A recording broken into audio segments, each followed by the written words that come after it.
Halo semuanya, selamat datang di video pertama dari seri Sisi Gelap dan Realita Industri Anime Jepang. Di sini kita bakal ngobrol santai tapi dalam tentang apa yang sebenarnya terjadi di balik layar industri anime Jepang yang sering kita anggap keren banget.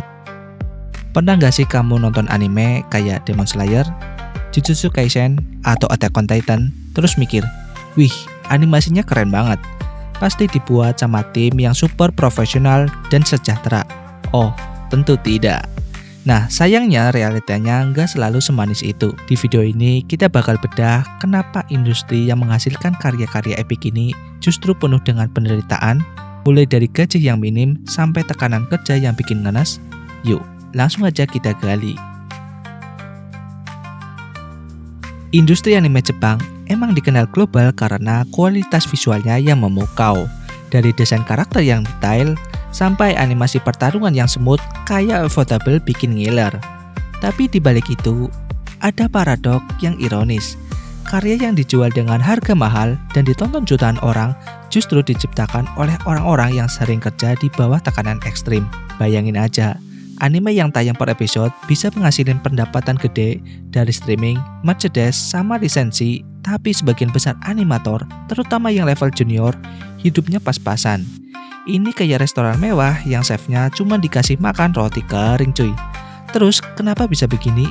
Salah satu akar masalahnya adalah sistem produksi anime yang masih tradisional dan gak efisien. Banyak studio kecil yang mengandalkan proyek jangka pendek dengan deadline ketat dan budget terbatas.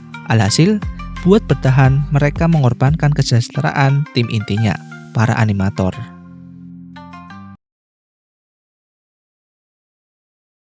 Mari kita lihat lebih dekat rantai produksinya.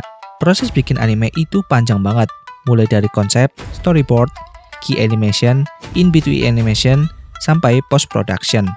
Nah, di tengah rantai ini ada posisi yang paling rentan, in-between animator dan second key animator. Mereka ini sering jadi pekerja kontrak atau freelancer dengan bayaran per gambar yang sangat rendah.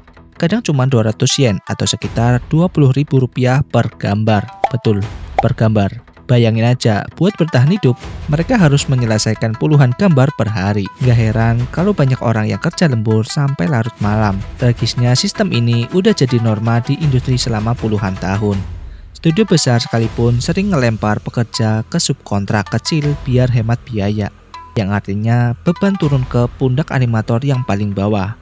Jadi, anime yang kita nikmati sebagai mahakarya sebenarnya adalah hasil keringat dan bahkan air mata orang-orang yang dibayar murah.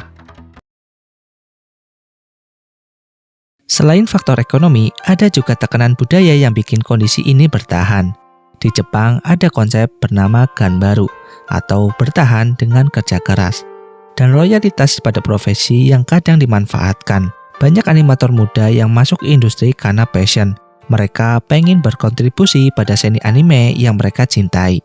Tapi passion ini justru dieksploitasi. Studio berasumsi bahwa karena mereka cinta anime, ya rela dibayar rendah.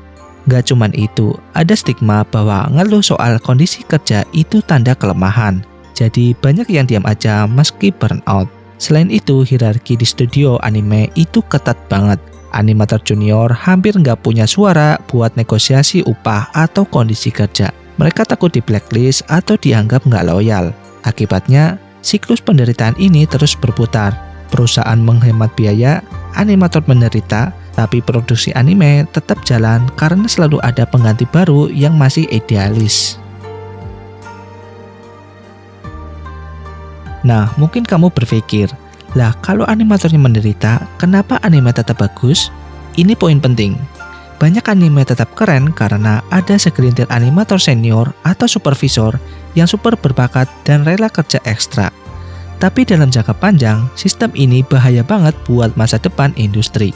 Banyak talenta muda yang akhirnya keluar karena capek mental dan fisik. Padahal mereka bisa jadi generasi penerus. Belum lagi, inovasi teknikal sering terhambat karena waktu dan sumber daya terbatas. Beberapa studio mulai adopt teknologi digital. Tapi transisi ini lambat dan nggak merata. Kalau kondisi ini nggak berubah, bisa-bisa industri anime Jepang yang kita banggakan kehilangan momentum buat berkembang dan malah ketinggalan sama studio dari negara lain yang lebih memperhatikan kesejahteraan karyawan. Jadi gengs, industri anime Jepang emang terlihat keren di permukaan, tapi di baliknya ada realita pahit. Penderitaan animator yang jadi tulang punggung kreatornya. Ini cuma puncak gunung es saja. Di video selanjutnya, kita bakal bahas lebih detail soal gaji animator. Berapa sebenarnya angka pastinya, kenapa mereka tetap bertahan meski dibayar rendah, dan apakah ada harapan perbaikan? Pastikan kamu subscribe dan nyalain lonceng notifikasi biar nggak ketinggalan. Kalau ada pertanyaan atau pendapat, langsung aja komen di bawah. Sampai jumpa di video berikutnya. Dan ingat, setiap kali kamu nonton anime, sekarang kamu udah tahu sedikit lebih banyak tentang perjuangan di balik layarnya. Terima kasih sudah menonton.